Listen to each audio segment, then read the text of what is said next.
let's start where we left off. And where we left off was I was leaving Arizona. And this is my first experience ever driving, pulling a trailer.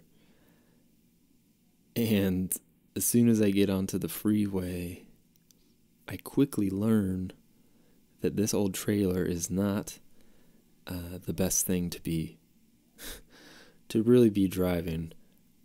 It's swaying all over the road. Cars are honking at me, and I'm like squeezing the steering wheel as tight as I can, just like ultra focused, and I'm like, what the fuck have I gotten myself into? But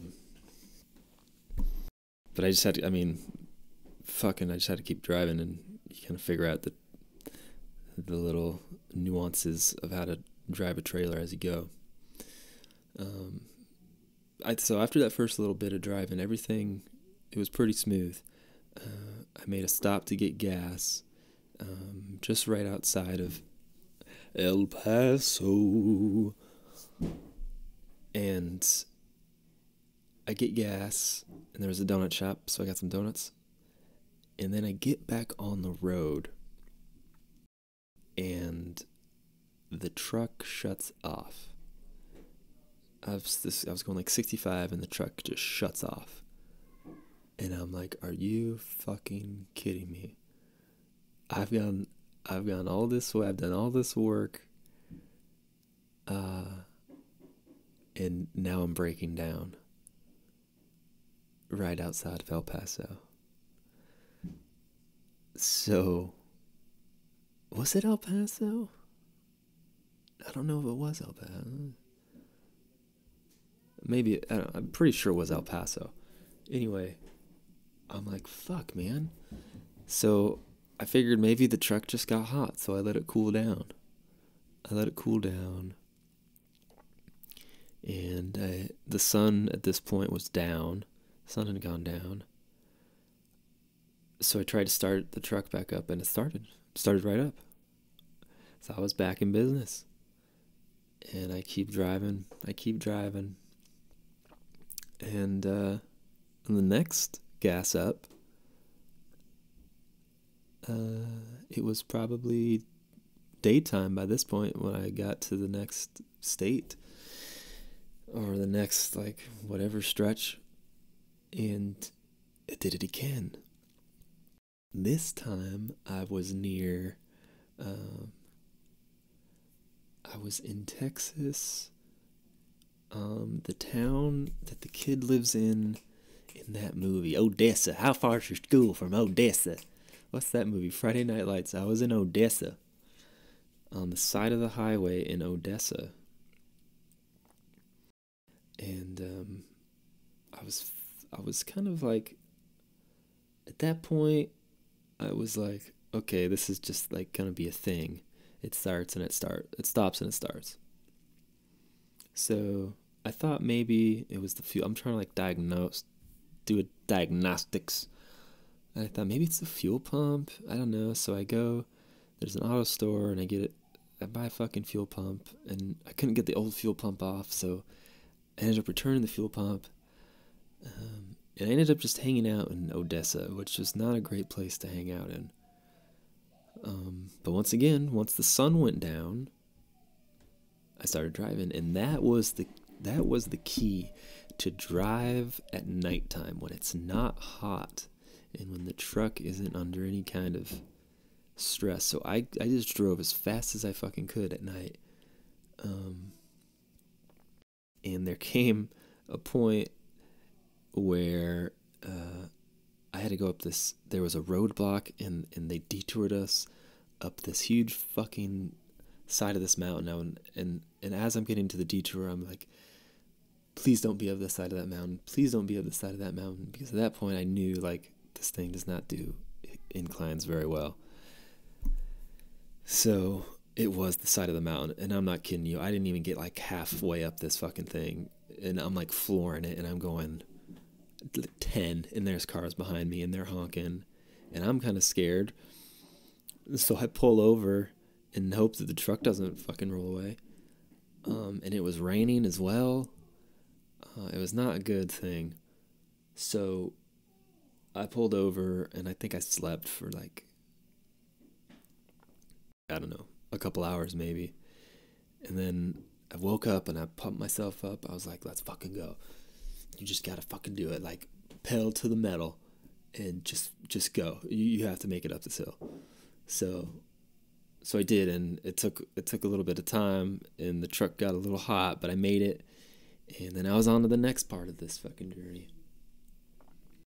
And this whole time, I'm like really fast forwarding through the whole thing, but I was only sleeping for a few hours every night, 2-3 hours, or during the day or whatever. So after that, I reached. I was still in Texas, which do not. I repeat, if you are driving through Texas, do not drive through the middle. You go up the top. You take, I think it's 40, through the tip of Texas. You don't go through the middle, because that takes 10 or 11 hours. I thought, oh, I've never gone this way. I'll see some new things, and which I did see some new things, but it took for fucking ever. And yeah, just don't do that. So now I'm still in Texas. I'm like, am I ever going to get out of this fucking state? And it's about 1:30 in the afternoon, I remember. And I'm like, it's getting hot. I have a feeling this truck's going to shut down any moment. And sure enough, it did. And I was in the middle of nowhere.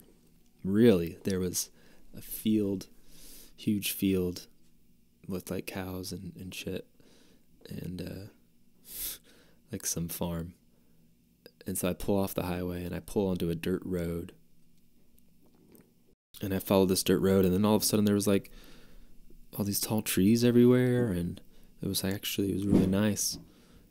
So I get off and park the truck, and I took my guitar that I had with me, and I just sat in the dirt looking out at everything. And where it was one of those moments where you look at everything that's happened, you look at your life up until that point, and where your life's going to go, and you really have no idea where your life's going to go, because I'd never left home before. I mean, different cities, but I had never been outside of Arizona, and I didn't know if this was going to work. I didn't know anybody here, really. Well, I knew Chris, who let me park the trailer in his backyard, but we'll get to that. And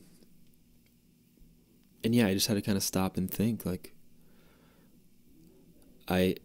the only way I know how to do this is to just keep going, and I don't know if it's gonna work at all. I don't know if I'm gonna make it, but it's kind of just like, fuck it. It's just fucking. You gotta keep going.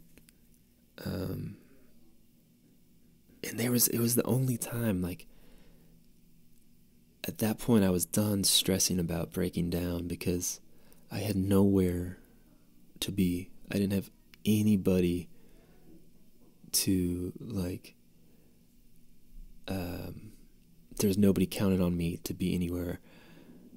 I could have stayed in that fucking stayed in Texas for as long as I wanted. I wouldn't want to do that, but I could have done it, because it was the only time I've ever not had somewhere to be. And that feeling was one of the most life-changing feelings ever, because that's a feeling I've never had. And once I let that go, all that, like, that worry and that stress, it was, I think that really, like, set the tone for everything that's happened up until now, really. It was just like a freedom I'd never felt before. In an acting class, we actually used this as we had to write out a scene of a moment, a heightened moment in time, and I chose that one. And it was great. It went really well. So I'm here in Texas, and I've just realized that I don't really give a fuck, basically. And I play some guitar, and I look out at the sky, and I look out at the trees, and I'm just taking everything in, every aspect of life. And then I decide, okay, it's getting dark, and I'll keep going. And I keep going, and the rest of the way was just as crazy, really. I mean, pulling that 20-foot trailer with no trailer brakes, with no kind of any kind. I mean, I had some chains on there, but I didn't really trust those. So it was white knuckle the rest of the way, and especially when I got to Asheville, or not even Asheville, when I got into like North Carolina, then you're going through more hills, and it was raining, and actually before that,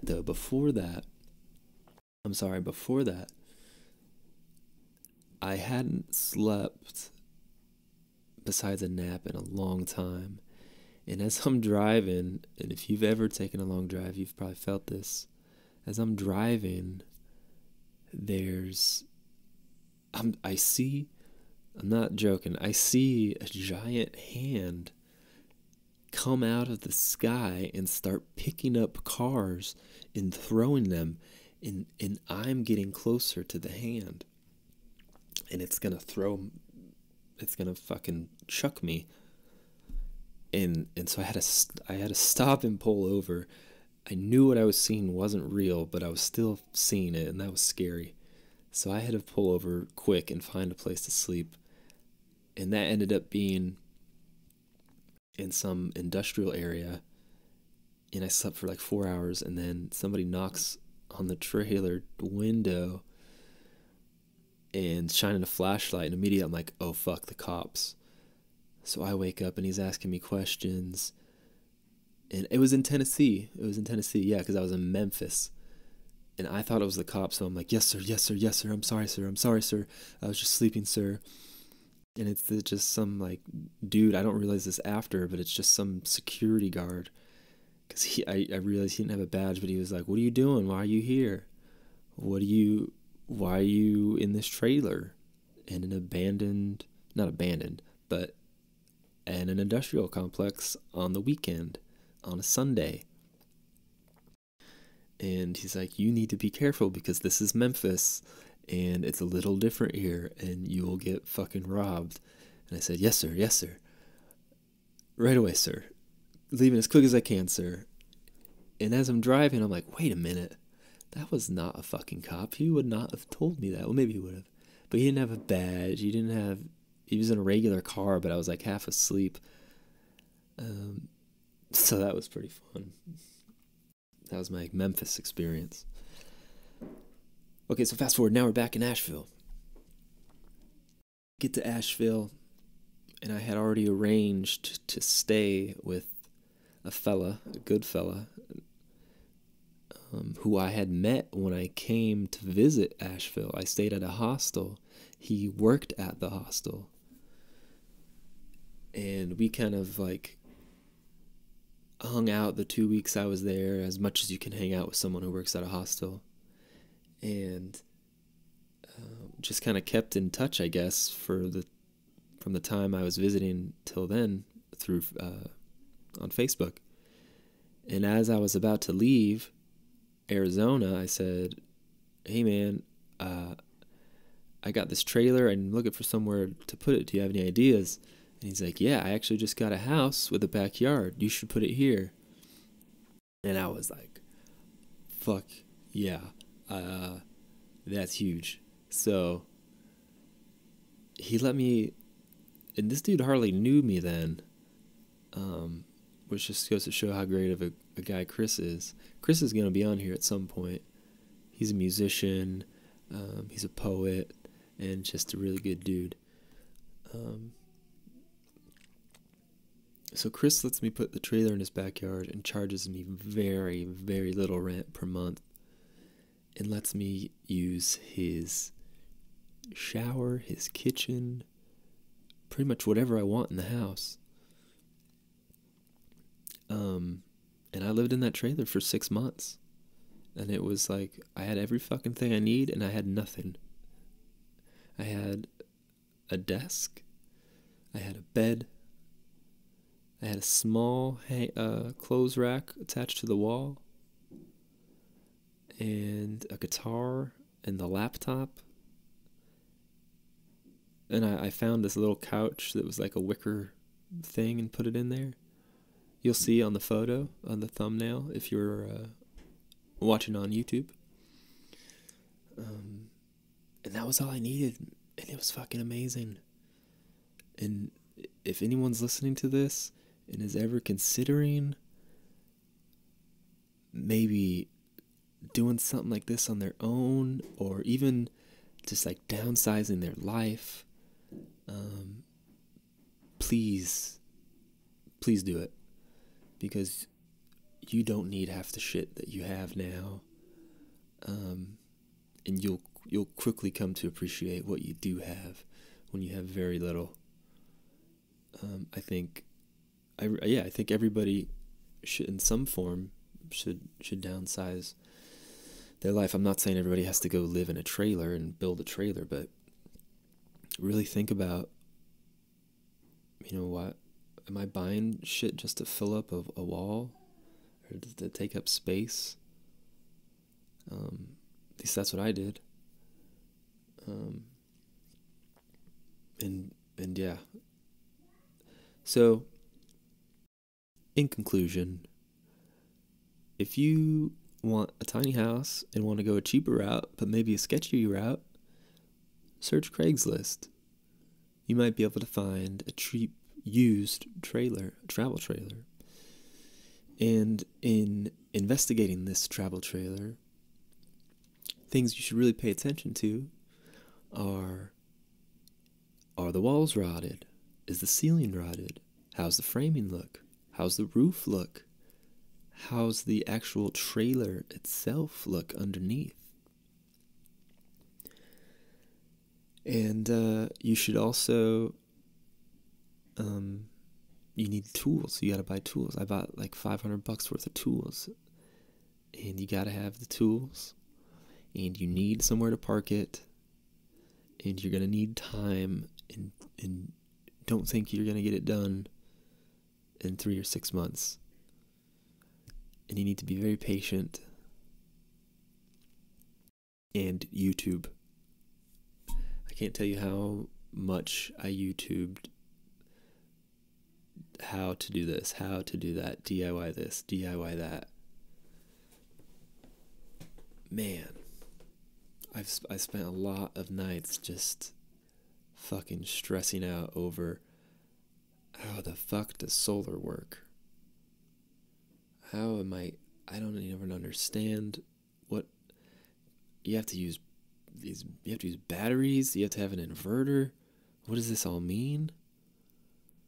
But I don't know, man. You figure it out. You get the thing, and you use it, and maybe it doesn't work, and you try a different way, and you figure it out.